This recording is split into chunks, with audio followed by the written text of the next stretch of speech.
And plug her in.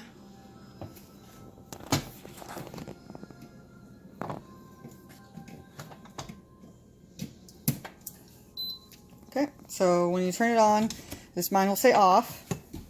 And shout out to my sister-in-law Jessica, who made me this awesome sticker. Unplug me please, love Jack. It's a This Is Us TV show reference. So first thing you're going to do is we're going to cook our hamburger. So you're going to want to push saute.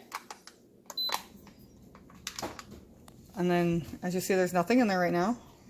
Stainless steel. Right now it's 3:58 Central Time. So once it's on, it's on. So now we're going to put about 2 tablespoons of olive oil. I kind of eye this out myself.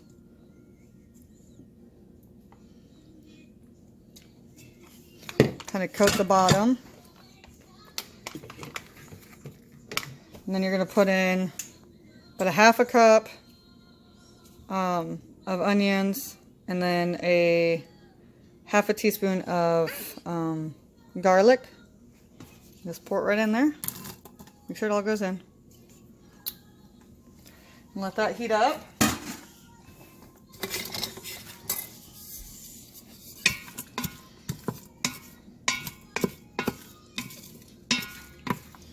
You can also see that there's a less, normal, and more function when you're sauteing.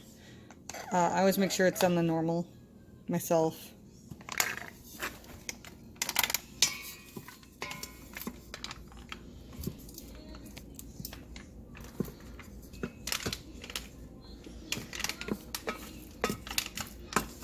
And it's heating up here.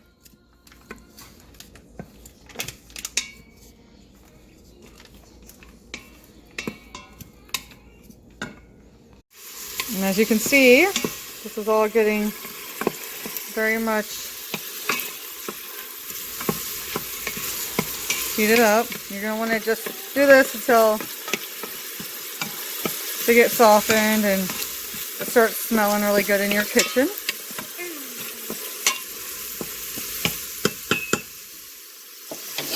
And then you're going to put about a pound of hamburger or whatever else that you want to use.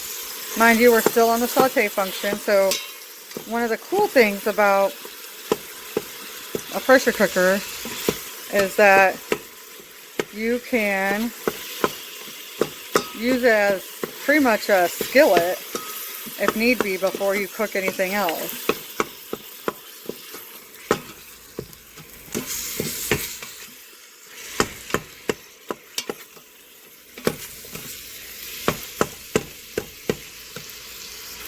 Okay, as you can see, our hamburger is getting pretty much done. Need to add in spices. I did a half a teaspoon of onion powder and a half a teaspoon of Italian seasoning. Ooh, some steam going on there.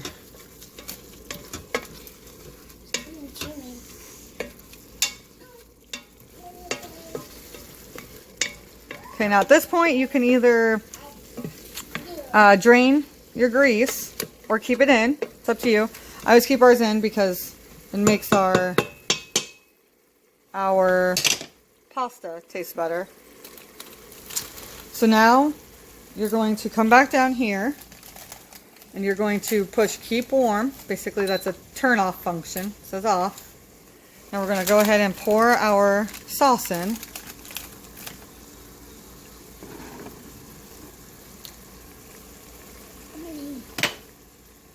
Pour it all in. There you go. Now pour it all in. Now this is kind of a layered effect, meaning you're going to want to get as much sauce out of here as you can.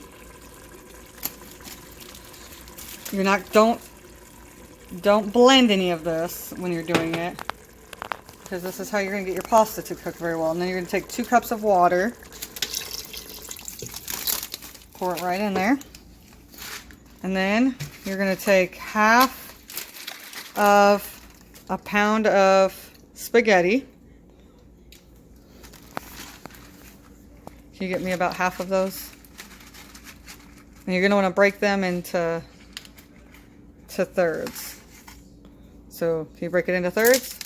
Well, never mind. Just put them in their halves. Okay, you're going to need to go a little faster.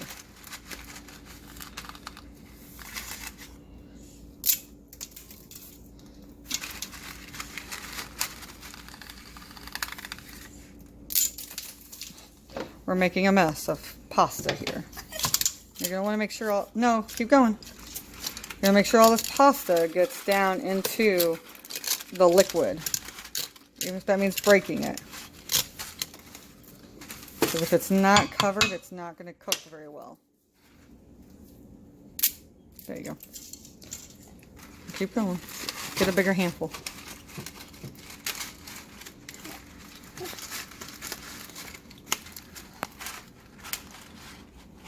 There you go. That should be enough. Make sure you have it all together. Push it all together. There you go. Now break it in half. Now put it in there. That should be enough. So, we have half of our thing of pasta in here. Pushing it all down and making sure we get it all nice and covered without really mixing it too much. Alright, now comes the fun part. I got lots of steps though. Here's our lid. You're going to want to put it on.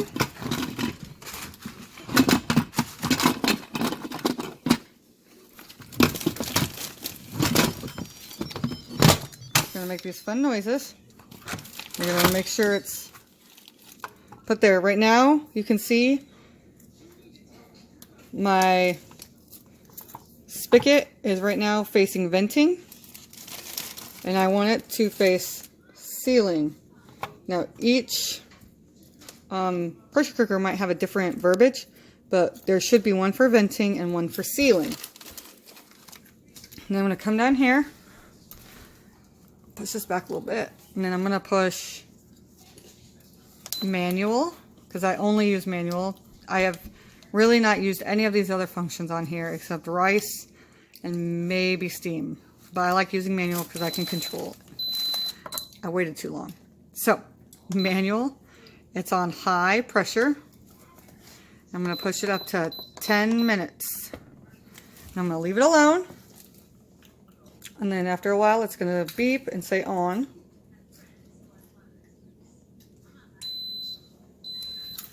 And I'm going to know it's actually become to pressure when this little metal piece right here, right now it's down, and when it comes flush with up here, this black plastic part, I know it's come to pressure.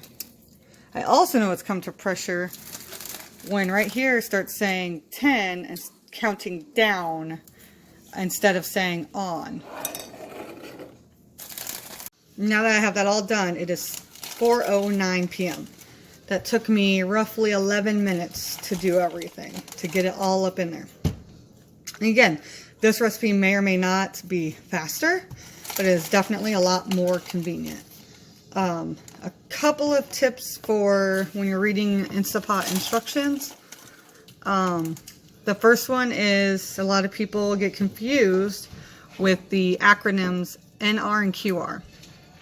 If at the end of a recipe it says once it's done coming to pressure and you want to NR for 10 minutes, that means natural release, which means the spigot at the top, you're going to just leave it alone. After it's already cooked and come to pressure, you're going to leave it alone, and the front panel is going to count upward, and it's going to count to 10, and then you can flip that spigot to venting. Or if you see an acronym that says QR. QR means quick release. Quick release just simply means once your Instapot or pressure cooker has beeped to tell you that it is done cooking, or it has counted down from the amount of time that you've set for it to cook, you can flip the little spigot right away, and that means quick release. Words to the wise, depending on how much liquid was in there to begin with, depends on how much liquid you're going to come spraying out at the end, which you'll see when mine gets done, because mine's going to be a quick release. So I like to have a towel handy to put over the top of it just to kind of catch that moisture so it doesn't go everywhere. Another piece of advice is that not a whole lot of recipes should or will call for a milk substance in the pressure cooker. So if you do find a recipe, and I find most of my recipes on Pinterest, or like I said in my intro video, shout out to Pressure Luck, because Jeff's the one who really got me into doing these videos and working with my pressure cooker. But if it calls for a milk substance in your Instapot, please be careful, because it will and can shoot milky substance out the spigot. I've had it happen. I made a beef stroganoff and it came out the top. So, still turned out really good. Tasted really well. I'm not sure if you guys can really hear it right now, but my Instapot is making like a bubbling noise, which is a good sign. It means that it is working and it's coming to pressure. So I will come back at you guys once everything's done. So here's a little bit of an update.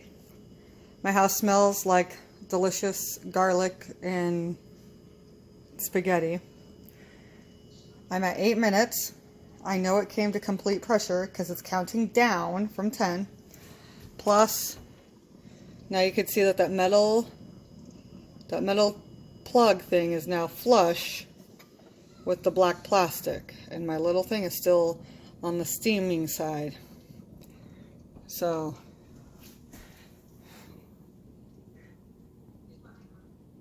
we are now at 1 minute.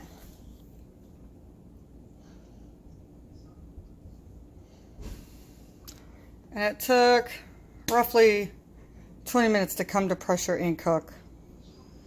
The more liquid you have in here, the more time it's going to take to come to pressure. But like I said, it's very convenient. While this was going on, see, now this is what happens once it goes off.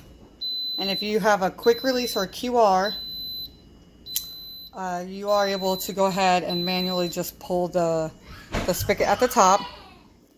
And after it gets done, it goes to the keep warm cancel function all on its own.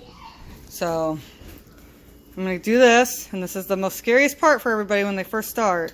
Make sure this is away from like the unders of your cabinets and whatnot so you don't warp them. I do have a rag in hand, so watch. So that's what happened. They do make little tube now as an accessory that you can manually vent in any direction you want. So you're going to let this go until that little pin drops. Now I like to just kind of do this and let a rag kind of catch all of that, just so it doesn't go everywhere. Alright, now you see that we're in the venting position and the metal thing is no longer flush. So we're going to go ahead and open it.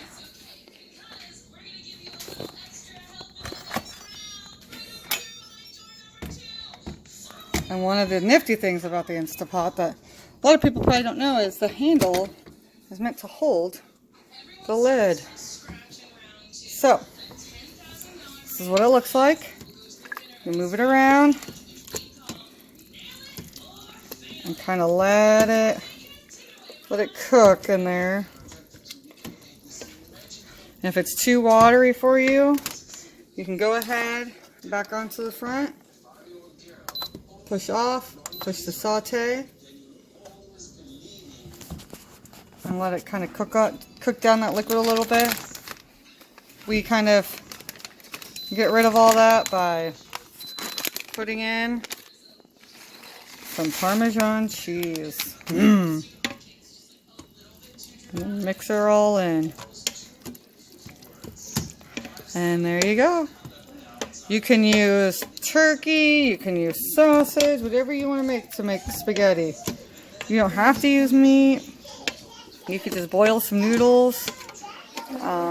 But yeah, that's it. Alright, that's it. And that's how easy it really is. It's now 4:37. And I'm going to let this kind of boil a little bit, thicken up, and then I'm going to serve it to my kids. Again, let me know if there's anything you guys want to see me make, or see how easy or hard it is. And let me know how you like it. Have a great night. See you later. Bye.